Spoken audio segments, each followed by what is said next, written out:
Morning students, कैसे हैं आप लोग।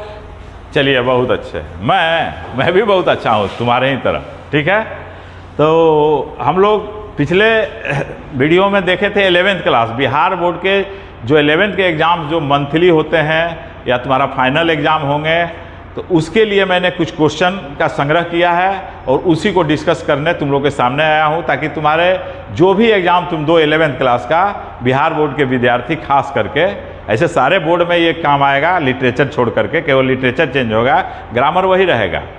ठीक है, चाहे यूपी बोर्ड हो, एमपी बोर्ड हो, ग्रामर वही रहेगा। तो आप एमपी यूपी के छात्रों को भी दे सकते हैं, केवल लिटरेचर वो लोग छोड़ देंगे। एनीवे, तो हम लोग बिहार बोर्ड के विद्यार्थियों के लिए जो कि 11th के स्टूडेंट हैं, जो 23-24 के हैं सेशन के, तो उन लोगों के लिए कुछ क्वेश्चन डिस्कस कर रहे हैं, ताकि उन लोगों का जो मंथली एग्ज़ाम होता है ये वीडियो देख करके ही उन लोगों का एग्जामिनेशन क्लियर हो जाए और अच्छे मोर देन 80% मार्क्स आ जाए इंग्लिश में। उसका ही एक मेरा प्रयास, छोटा सा प्रयास है। अब देखते हैं कि वह प्रयास कितना आप लोगों के लिए हितकर होता है। इसलिए जो आपको रैंकर्स कॉमर्स ऐप है उसको डाउनलोड कीजिए, जिस पर कि इसका सोल्यूशन भी आप लोग को मिलता रहेगा। ऐसे तो हम डिस्कस करते ही हैं। इसके अलावा रैंकर्स कॉमर्स और विज्योति एजुकेशनल अड्डा, ये दोनों यूट्यूब चैनल है जो कि एजुकेशनल चैनल है। इस पर आपको बहुत सारी चीज़ें मिलेंगी। इसको सब्सक्राइब कर लीजिए और सब्सक्राइब करके इसको शेयर कीजिए। चाहे वो ये नहीं कि केवल इंटर के विद्यार्थी हो वही इसको देख सकते हैं, क्योंकि जो इसके बाद अग्निवीर, एनडीए, सीयूईटी देंगे उनके लिए भी ये काफ़ी यूजफुल होगा और रामबाण साबित होगा। एनीवे, हम लोग देर नहीं करते हुए अभी इंटरमीडिएट 11th का जो क्वेश्चन जो डिस्कस कर रहे थे, ताकि आपका जो सितंबर अक्टूबर में जो एग्ज़ाम है उसमें आप सफल हो अच्छी तरह से, उसी को ध्यान में रखते हुए ये तैयार किया गया है। और हम लोग 25 क्वेश्चन इसके पहले वाले वीडियो में देखे थे, उसके आगे का क्वेश्चन हम लोग देखते हैं। तो क्वेश्चन 25 शायद हो गया था, देख लेते हैं। हाँ, यही हम लोग डिस्कस किए थे पिछले वीडियो में कि मॉडल वर्ब के बाद हमेशा हैव आएगा और हैव आएगा तो V3 होगा। नेक्स्ट क्वेश्चन 25 से हम लोग देख रहे हैं। ये भी हो गया था। इट इज हाई टाइम के बाद सिंपल पास्ट का यूज होता है। टाइम एंड टेंस पढ़ाएंगे तो और डिटेल्स में बताएंगे। ठीक है, 26 देखा जाए। Choose the correctly spelled word. यहाँ एक वर्ड है जिसको भिन्न भिन्न तरीके से लिखा गया है, हालांकि यहाँ बहुत सिंपल है, जो कि तुम्हारे एग्जाम में पूछेगा ही पूछेगा।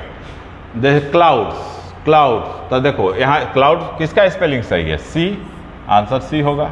ये तो बहुत आसान है। Choose the correctly spelled word, यहाँ भी वही चीज़ है। Scripture, scripture, scripture. देखो स्क्रिप्चर को भिन्न भिन्न तरीके से लिखा गया, तो स्क्रिप्चर का सही स्पेलिंग होगा ये बी। स्क्रिप्चर का मीनिंग क्या होता है? शास्त्र होता है। ठीक है, जैसे महाभारत है, गीता है, उपनिषद है, ये सब स्क्रिप्चर के अंतर्गत आते हैं। तो केवल ये तुम्हारे समझने के लिए हम महाभारत गीता बता रहे हैं, लेकिन बाइबिल वगैरह भी इसमें आएगा, कुरान वगैरह भी आएगा। ठीक है, that all are called scriptures. Okay, तो सही स्पेलिंग याद रखना। नेक्स्ट देखो 28 dash I speak to the principal for a minute. क्या 1 मिनट के लिए मैं प्रिंसिपल से बात कर सकता हूं? अब बताओ, यहाँ तो पोलाइट, प्रिंसिपल से बात करना होगा तो पोलाइटनेस होगा, तो पोलाइटनेस के लिए यहाँ पर वुड का प्रयोग होगा। तो यहाँ सही आंसर होगा वुड। हालांकि कुड का भी प्रयोग होता है, लेकिन वुड ज़्यादा बेहतर होगा। और इससे भी बेहतर क्या होता? मे। लेकिन मे तुम्हारे ऑप्शन में है नहीं, क्योंकि इनफॉर्मल में मे का ही यूज होता है। कहते हो ना, मे आई कम इन सर, नहीं पूछते हो ना। तो वही जो है कि पूछा जा रहा है कि क्या मैं 1 मिनट प्रिंसिपल से बात कर सकता हूं? तो यहाँ में तो ऑप्शन में है नहीं, इसलिए यहाँ पर वुड बेहतर होगा। ठीक है, नेक्स्ट क्वेश्चन है if you have a ticket you dash go inside. यदि तुम्हारे पास टिकट होगा तो तुम अंदर जा सकते हो। सिनेमा देखने जाते हो ना जी, बिना टिकट के चले जाओगे? बोलो नहीं ना। तो वही मीनिंग है। तो यहाँ पर क्या हो जाएगा? कैन हो जाएगा। Next he has dash the prize. तो देखो वर्ब टू हैव जब आ जाता है, चाहे हैज हो, हैव हो, हैड हो, तो हमेशा परफेक्ट टेंस होता है। जब परफेक्ट टेंस होगा तो हैज, हैव, हैड के बाद क्या आता है? V3 फॉर्म आता है। तो इसमें देख लो V3 कौन है, तो V3 तुम्हारा डी है, इसलिए तुम्हारा ये सही आंसर होगा। ठीक है, मीनिंग समझ में आवे नहीं आवे, यहाँ हैज हैव हैड आएगा तो वर्ब का थर्ड फॉर्म ही आएगा, ध्यान रखना। नेक्स्ट क्वेश्चन देखते हैं 31। His honesty and faithfulness dash unquestionable. अब ये देखो सब्जेक्ट वर्ब एग्रीमेंट चैप्टर का है, तो इज हैज आर हैव, तो हैज हैव का तो कोई मीनिंग नहीं है क्योंकि पोजीशन है ही नहीं, तो या तो इज होगा या आर होगा। तो यहाँ पर हिज ऑनेस्टी एंड फेथफुलनेस दो चीज़ें हैं, उसकी ऑनेस्टी और उसका भरोसा, तो इसलिए यहाँ पर क्या हो जाएगा, आर हो जाएगा।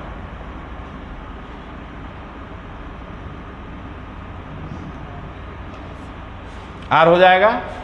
नेक्स्ट है कि हैव यू डैश हिम, देखो वही चीज आ गया, हैव आ गया तो V3 देखो, तो V3 कहाँ है, यहाँ है, बाकी देखने की जरूरत ही नहीं है, कॉन्सेप्ट क्लियर है तो उसमें कोई दिक्कत नहीं है, मीनिंग समझने का भी जरूरत नहीं है।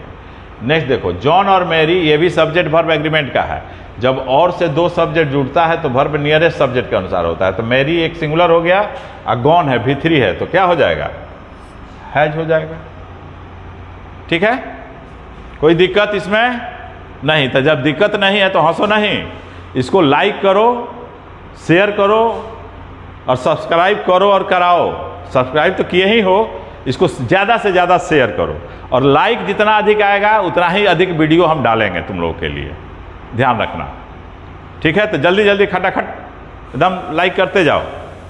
और अब देखते हैं तो 33 के बाद 34। I dash you to read the book carefully, तो यहाँ आई सब्जेक्ट है तो यहाँ वर्ब होगा, तो वर्ब तो ये सब है एक इसको छोड़ करके, तो एडवाइज हो जाएगा। यहाँ पर क्या होगा, एडवाइज। ध्यान रखना इसमें और इसमें क्या अंतर है, तो ये वर्ब है, क्या है, ये वर्ब है और ये है नाउन। ठीक है, क्योंकि बराबर कंफ्यूजन होता है, बहुत स्टूडेंट इसका यूज कर देते हैं वर्ब के रूप में और इसका नाउन के रूप में, तो ध्यान रखना नाउन वर्ब के रूप में ये एसई वाला होगा और सी वाला क्या होगा, नाउन होगा। एक चीज और ध्यान रखना कि एडवाइस अनकाउंटेबल नाउन है, इसमें एडवाइसेज कभी प्रयोग नहीं होता, एडवाइसेज कर दोगे तो मीनिंग दूसरा निकलने लगेगा। नाउन चैप्टर जब हम पढ़ाएंगे उसमें हम डिटेल्स में बताएंगे। आगे बढ़ते हैं। You are very weak, you dash fail, तुम बहुत कमजोर हो, यहाँ फेल नहीं होगा जी, फॉल होगा, फॉल। तुम बहुत कमजोर हो, तुम गिर सकते हो, यानी गिरने की संभावना है, तो संभावना बतलाने के लिए मे का प्रयोग होता है, तो मे हो जाएगा। प्रोबेबिलिटी को कौन बता, कहते हो ना कि इट मे रेन टुडे, आज वर्षा हो सकती है, तो संभावना बतलाया जा रहा है, तो यहाँ पर मे हो जाएगा। Next, one dash always be kind to others,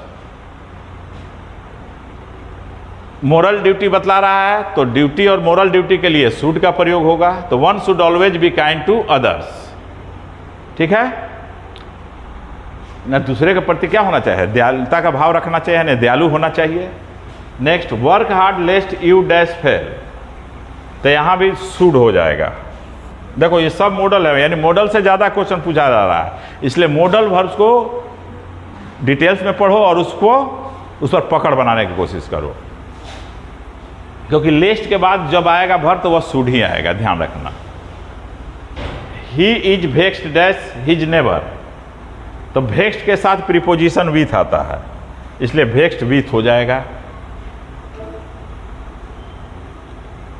next देखो 39, डब्ल्यू बी ईट्स, वाई ई ए है, यहाँ ध्यान रखना, यहाँ पर ए छूटा हुआ है, WEATS, W B Yeats poet का नाम है, तो W B Yeats was dash with great poetic talents, तो गिफ्टेड हो जाएगा, गिफ्टेड विथ होगा यहां। ठीक है, he died dash over bleeding, माने ज्यादा रक्तस्राव होने के कारण वह मर गया, बोलो क्या होगा, ए, क्योंकि डाई के साथ ऑफ पढ़े हो सब नहीं, लेकिन ध्यान रखना जब बीमारी होता है, बीमारी से आदमी मरता है, तब उसके साथ OF ऑफ का प्रयोग करते हैं। ठीक है, लेकिन जब दूसरा काउज हो गया और सब प्रीपोजिशन लगता है, लेकिन यहां पर क्या है, ओवर ब्लीडिंग, ज्यादा रक्तस्राव के कारण मर गया, तो यहां फ्रॉम हो जाएगा। अगर यहाँ रहता कैंसर तो यहाँ पर हो जाता कैंसर, कलरा, कोई भी बीमारी रहता तो यहाँ ऑफ तुम्हारा सही होता, लेकिन यहाँ पर ओवर ब्लीडिंग है इसलिए क्या होगा, फ्रॉम होगा। कोई दिक्कत इसमें नहीं। तो अगर ग्रामर डिटेल्स में पढ़ना है और लिटरेचर भी पढ़ना है तो इसको ज़्यादा से ज़्यादा शेयर करें आप लोग, ठीक है। और लाइक करेंगे तो मेरा उत्साह बढ़ेगा, और मेरा उत्साह आप लोग क्या है, हम लोग को उत्साहित करेंगे तभी ना हम लोग कुछ कर सकेंगे आपके लिए, ठीक है। हाँ, मैं यूट्यूब पर देर से आया हूँ, लेकिन ध्यान, देर से लेकिन दुरुस्त से। जो भी चीज़ें मिलेगी तुमको ठोस इसमें मिलेगी। हम यूट्यूबर नहीं हैं, ये ध्यान रखना कि यूट्यूबर की तरफ पढ़ाएंगे तो डिटेल्स में पढ़ाएंगे, जिससे कि पढ़ करके तुम कुछ कर पाओ, ठीक है। इसलिए ध्यान रखना। अब देखो, अब यहाँ पर शॉर्ट टाइप क्वेश्चन है और लॉन्ग टाइप क्वेश्चन है। तो शॉर्ट टाइप क्वेश्चन को स्क्रीनशॉट कर लो, ले लो, और इससे तुम लोग इस पर तैयारी कर लेना। तुम्हारे एग्जाम में इससे बाहर से क्वेश्चन नहीं आएगा, क्योंकि अभी मैं डिस्कस नहीं करूंगा इसको, ठीक है। बाद में कभी डिस्कस कर दूंगा, लेकिन तुम लोग स्क्रीनशॉट ले लो और इस पर अपना तैयारी कर लो। तो यहाँ पर 47 है और इधर भी है 48 से, इसका भी स्क्रीनशॉट ले लो और इस पर तैयारी कर लेना। कोई दिक्कत होगा तो फिर तुम कमेंट बॉक्स में लिखना, मैं इसको भी बताऊंगा, क्योंकि डिटेल्स ये सारे 3-4 चैप्टर्स का है, तो 3-4 चैप्टर्स तुरंत में पढ़ा देना पॉसिबल नहीं है। और क्योंकि तुम्हारा एग्जाम भी है अभी फिलहाल, तो उसके पॉइंट ऑफ व्यू से ये क्वेश्चन का कलेक्शन है और इसी में से क्वेश्चन रहेगा, ये ध्यान रखना। फिर तुम्हारा ये जो सेक्शन सी है इसको भी ले लो स्क्रीनशॉट ले करके और इस पर तैयारी कर लो, इससे बाहर से क्वेश्चन नहीं रहेगा। कोई दिक्कत इसमें नहीं ना।